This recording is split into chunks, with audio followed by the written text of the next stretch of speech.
Welcome to Parametric Modeling, and in today's class this is going to be week 1, assignment 1, and project 1 for this week, and we're going to get into the fundamentals of Autodesk Inventor. Now this program is unbelievable. It's just a great program that Autodesk put together.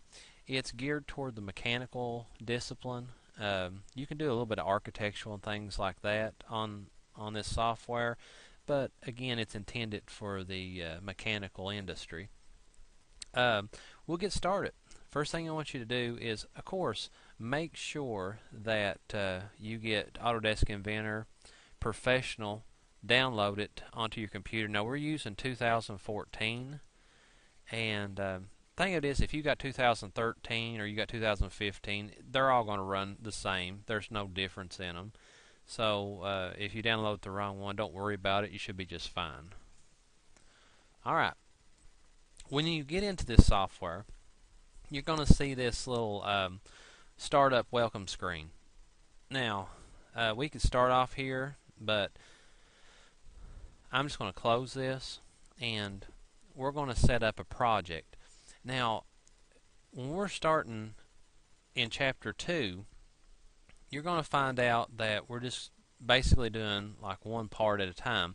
Now, projects are truly made whenever you're working with big assemblies. You know, maybe you've got 20 parts that go together to form an assembly to make a certain whatever mechanical device. Now, the projects, when you make a folder, only thing you're doing is you're making a folder somewhere on your computer. You might put it on your desktop, you might put it on a flash drive or something like that. It just makes a folder, and then whenever you have that part, you just hit save and he'll send it straight to that folder. What it's doing is Inventor wants to link parts to a certain place, because whenever later on we get more advanced, we'll start assembling these things together.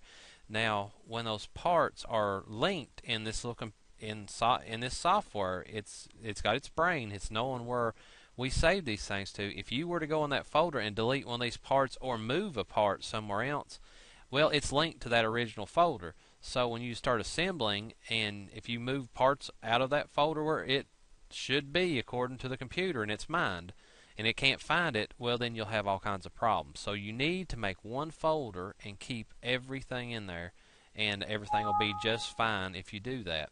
So everything we're going to do, we're going to make project folders for, and I promise you it's a lot better if we do so. So I'm going to show you how to set up a project. So basically, you come up here, and this is just a default screen when we open up Inventor. Click on Projects, and you come up with this, and this right here is all the projects I've got loaded up right now. And all you'd have to do is just hit just click on one and hit apply, and he'll jump back and forth between the folders, and this is the links where they're going to. Okay, so if you want to make a new folder, I want to hit new, and make sure you use single user, because it's just one person using it. If you use a new Vault project, it's like a network. If you're working for a company and 4 or 5 people are working on the same project, that way they can jump back and forth and use it. But we're just new users. Hit next. Now this is where it's important at.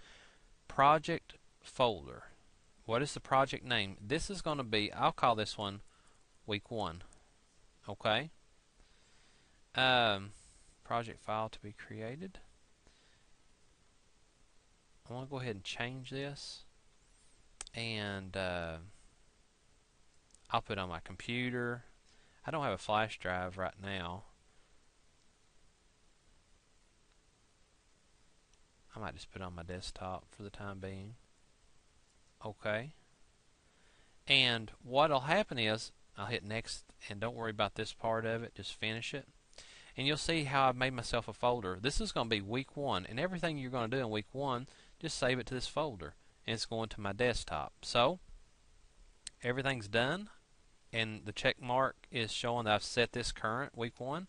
Hit done, and now we're ready to start drawing. So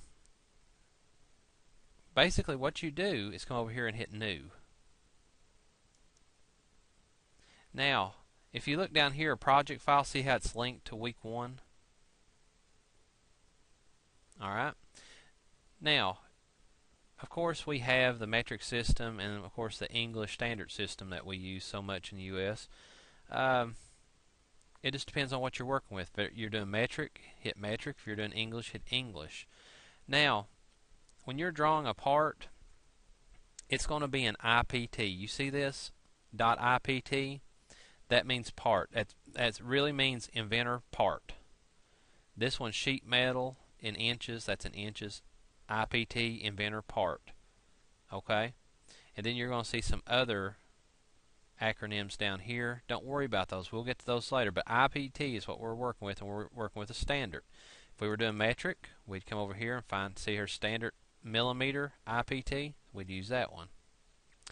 Let's go back to English. Double click this one.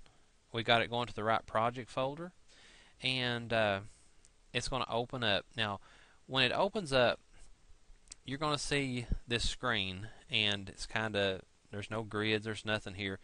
You got to remember one thing is that Inventor has 2 different modes. One is a sketch mode, one is a feature mode. Alright? Now, since we're drawing in, this program is all 3D, you have 3 dimensions. Sketch mode, you work only with 2 dimensions. You draw up your sketch, and then you go into feature mode, and that's when you add in your z-axis. Well, it just depends on what axis, what type of plane you're working in, but that's when you add your depth to it. Okay? And I'll show it makes more sense here. But first thing we've got to do, you have to have a sketch before you can do anything.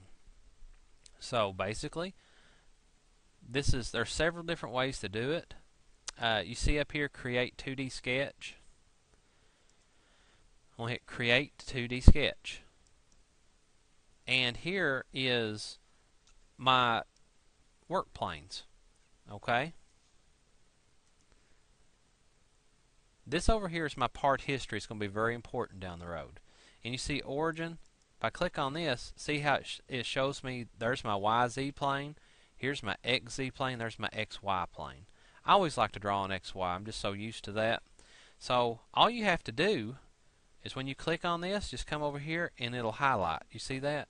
It's got a little pencil. Looks like a little pencil and paper by the cursor there. Just come over here and it'll highlight. Click on it. And now we're in sketch mode. You see that? You got a grid on there.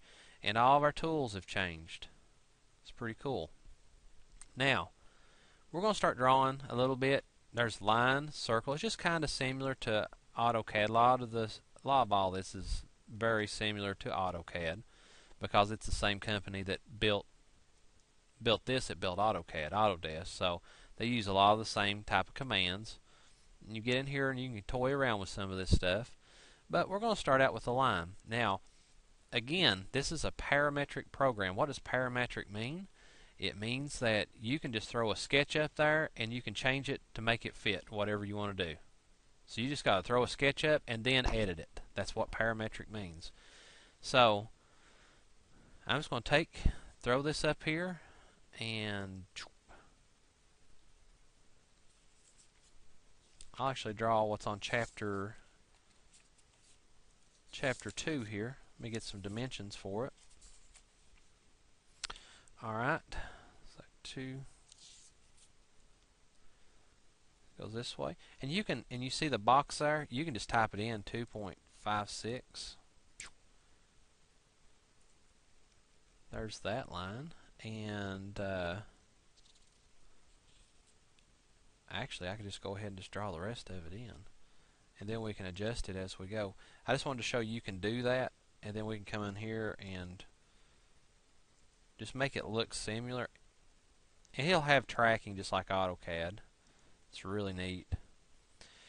Now, and I'm panning right now. Only thing I'm doing is pushing down my wheel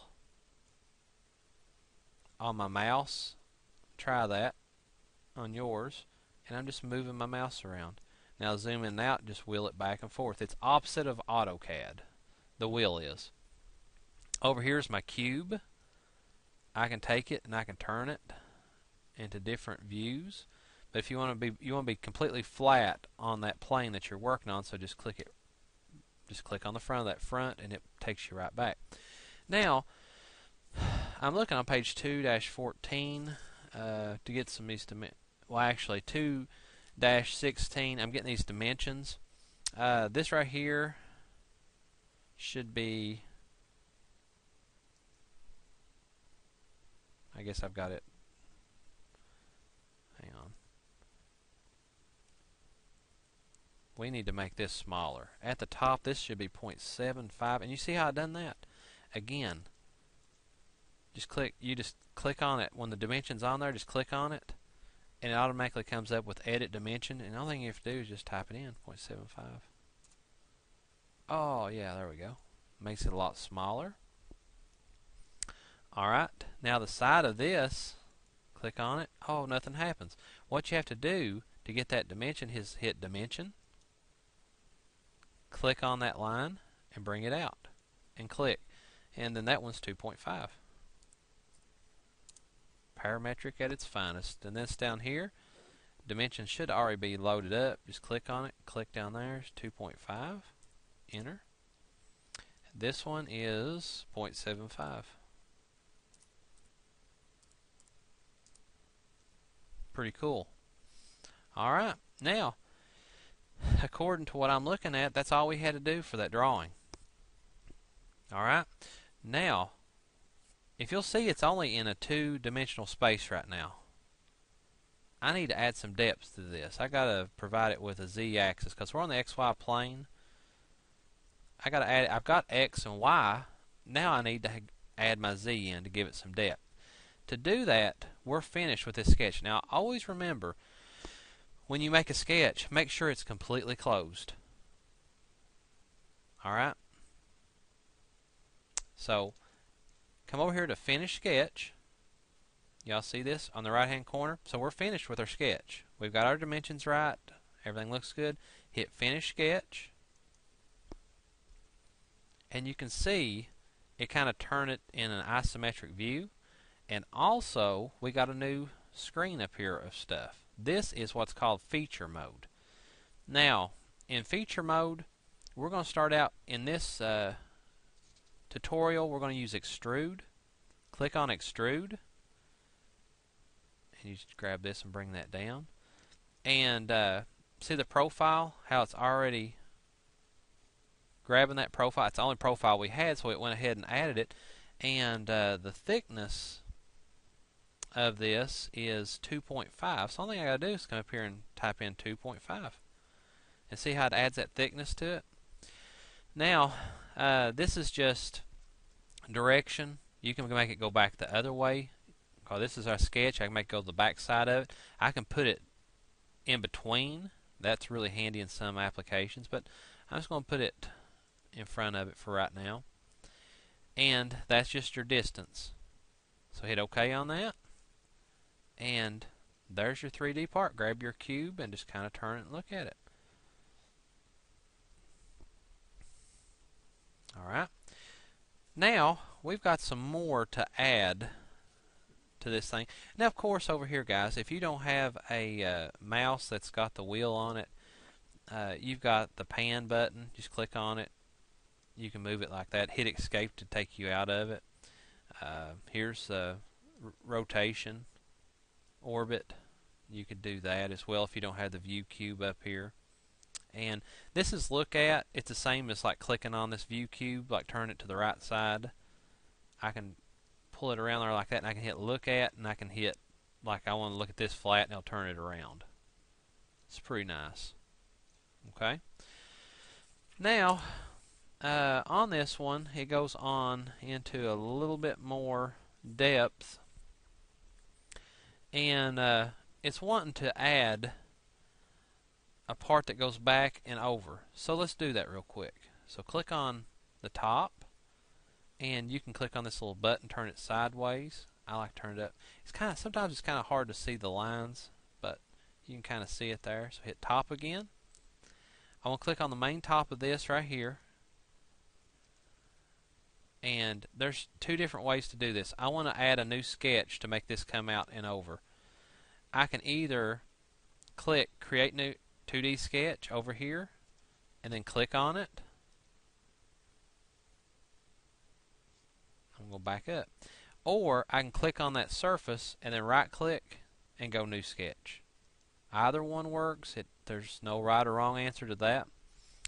So on this one, I'm going to click Line, make sure it snaps to that edge, and I'm going to come up 2.5. I can just type that in. It's coming over, and I can actually line it up with this one. See how it tracks. You can do that too, or you can just, should be 2.5 exactly. I can just throw that in, come back up here, throw that in, throw this in, and then I want to make sure I close it. That don't look too straight there, and I need to have this one right here, dimension. So I hit dimension, click on this, and of course it is 0.75 just like the other was. Click on this to this, that should be 0.75 as well. And of course this isn't straight. We'll get into this a little bit later, but a good way to fix this is you can come up here into your constraints, and I can do like perpendicular. Click on this one, you click this to this, and see how it made it straight. So all my dimensions are on there. I've got all my sketch done. Hit Finish Sketch to go into feature mode. And again, go to Extrude. Profile is this. See how if I hovered over it, it'll show it, highlight it, click on it. It needs to be 2.5, but it needs to go down the other way, so just flip it the other way with this little button here. I'm just going to turn it before I OK it just to make sure. Yep, that's all level. Looks good. And hit OK. And see how it automatically joins it all together? It's a little bit different than AutoCAD 3D. You have to join it. This one, it automatically joins it for you. So there's this part of it. And of course, I think there's one more thing. They're wanting you to put a hole in it. And I'll show you how to do that. We're just going to extrude the hole out.